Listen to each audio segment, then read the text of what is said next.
Thank you. I apologize for not being able to come in person.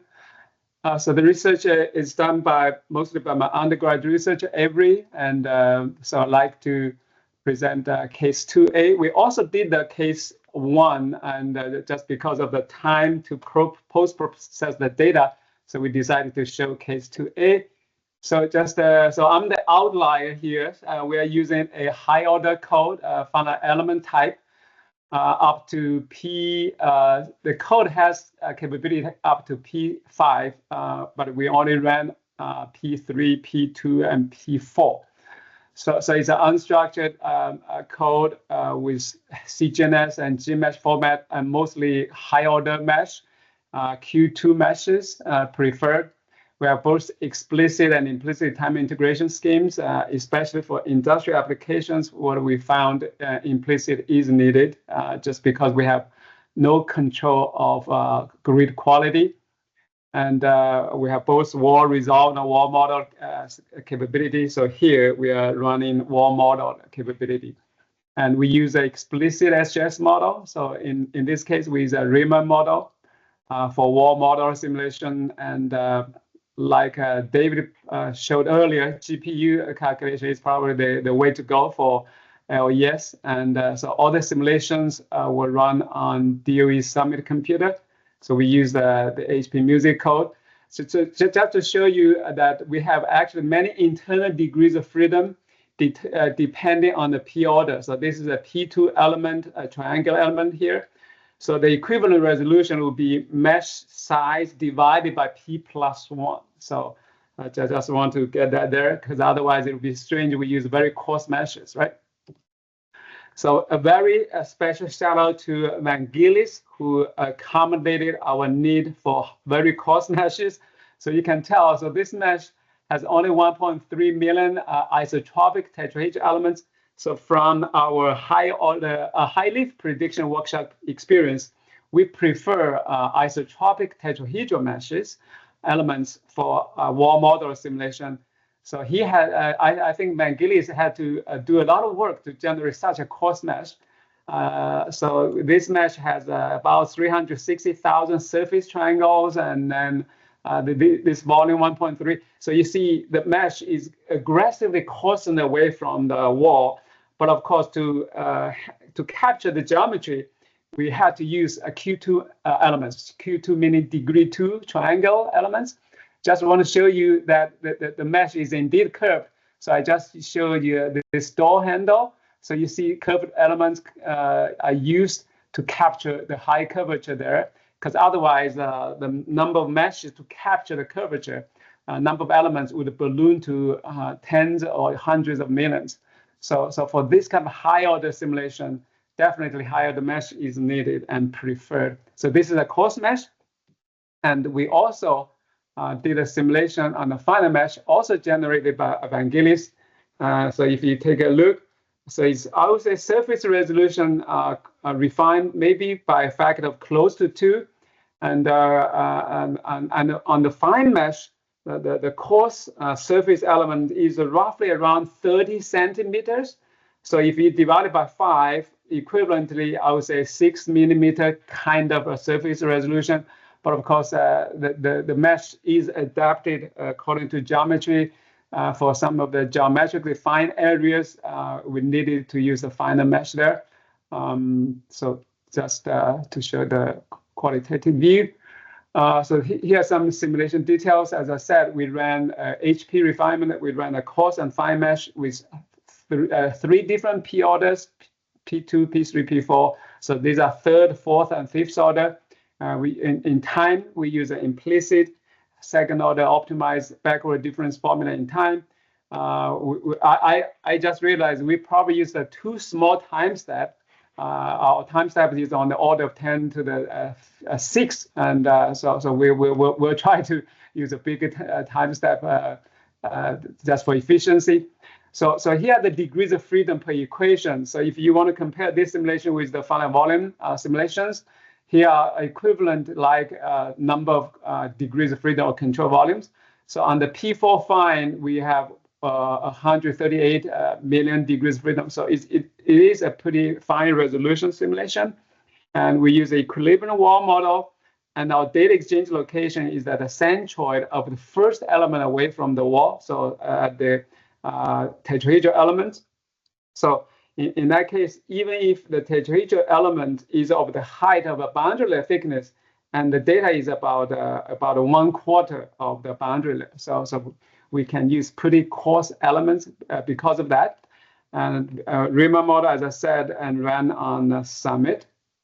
So here are some qualitative views of the flow field. So this is a Q criteria. So top is a coarse mesh. So without the fine, it's a coarse. By default, so originally we were running the coarse and realized it's a little bit too coarse. Then we run on the fine. So if you look at the P3, P4 fine simulations, you see now very much, at least to the eyeball norm, very close vortex structures, maybe indicating some sort of convergence. So this is another view of the Schillerian. Okay, so to see the turbulent structures. So the P3, P4 fine, I would say to the eyeball norm look pretty similar to each other. Okay, so time history. As I said, we realized we use a too small time step. So as a result, we did not run very long. So about a 14-ish convective time unit. Okay, but the good thing is if you look at the CL, it oscillates around the experimental value, and the CD we still over predicted CD, and the pressure, the history, force history are very highly oscillatory. So we'll try to understand why is that. So here are comparisons at some locations. So velocity at V1 ahead of the vehicle, pretty good. And then V3, so after the vehicle, reasonably good agreement with experiment data. So another thing which you can see is as we increase the mesh resolution and also increase P, the agreement with experiment data is better. So indicating better resolution gives us better result. Similarly at U3, so you see as we increase resolution, agreement is better. And we also displayed the velocity profiles along the wall normal direction R2. So in this figure, you probably can see that we have not achieved convergence in any way. So as we increase, refine the mesh and increase the P, even P3, P4, there is still some difference between the fine mesh P3, P4. So this it may indicate we need a finer resolution there. So I took a look at the mesh resolution on the fine mesh at R2 location is about 30 millimeter. So we probably need to refine that area to get convergence in the wall normal direction. So here are some other comparisons. This is upper body center line, pressure and friction. So again, mostly when we increase the resolution, the results is going towards the experiment, especially in the near the back of the vehicle. So that's a good indication that with resolution, we are approaching data. For friction, I would say that they're pretty close to each other. So since we don't have data to compare, we cannot draw definite conclusions here. So this is sidewall pressure. Again, I would say not very sensitive, I would say, to mesh and P refinement for the sidewall pressure. And skin friction, a little bit more sensitive, okay, but tough to say which one is good without the experimental data. Okay, so here are some velocity counter distributions for different P orders on different meshes.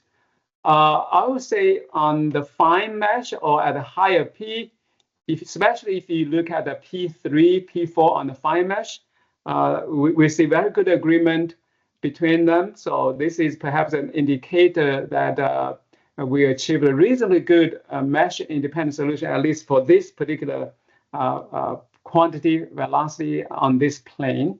So that's a good sign. So moving on. Okay, so this is a velocity contour in a cross section cutting through the wake. So as you can tell on the fine mesh and P3, P4, there is reasonably good agreement, and in terms of size, still you see some changes there. So maybe we do need to run this a little bit longer. So this is the lesson we learned from this exercise. Okay, just to quick summary. We did a HP refinement for case 2.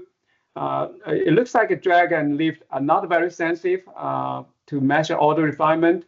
However, we do see large oscillations still. So perhaps if we run it longer, we hope to maybe get rid of those highly oscillatory flow.